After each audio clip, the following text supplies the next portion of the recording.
En bloc face aux gardes de la prison d'Akpro-Missérété, les partisans de Rekia Madougou réclament sa libération. L'opposante est en détention provisoire depuis un mois pour financement du terrorisme. C'est parce que l'opposante au régime en place qu'elle a été détenue. Rekia n'est pas une terroriste. Aujourd'hui, il y a une dictature qui est assise dans notre pays. Il y a un seul parti érigé en haut, il ne veut plus affaire avec les oppositions. Quand on sent qu'un opposant soulève la tête, on le prend, on le jette en prison. Nous voulons la paix. Selon une cellule de veille à laquelle participent plusieurs partis d'opposition, 50 activistes et militants seraient ainsi emprisonnés.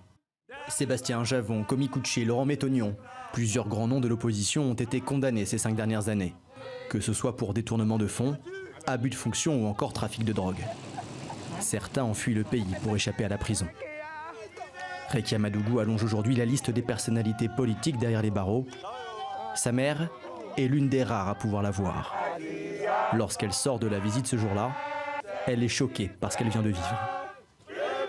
Il y a au moins 6 hommes qui nous ont encerclés. Donc je ne peux même pas parler avec ma fille. Au plus, c'est 5 minutes. Le fait de lui donner à manger. J'ai le cœur très serré, très serré.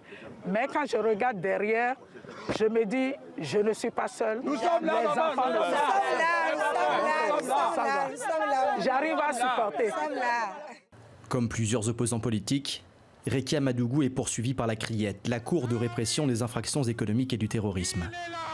Cette instance judiciaire créée par le président Patrice Talon est accusée par l'opposition d'être à la solde du pouvoir. Une thèse étayée cette semaine par l'un de ses magistrats qui a démissionné et quitté le pays. Nous agissons sur ordre du gouvernement et il en est de même dans le dossier de Madougou. Ce dossier est vide. C'est la chancellerie, par le biais du ministre Quenor Maxime, qui nous a demandé de placer Rekia Madougou et qu'il ne fallait donc pas chercher à analyser les faits, à les apprécier. Le gouvernement dément catégoriquement et dénonce une manipulation politique pour provoquer une insurrection. Selon son porte-parole, la justice est indépendante et il n'y a pas de délit d'opinion au Bénin, seulement une lutte plus acharnée contre la corruption. Notre pays a décidé de prendre son destin en main et de ne plus laisser aucune place à l'impunité, à l'enrichissement illicite et que nul n'est au-dessus de la loi.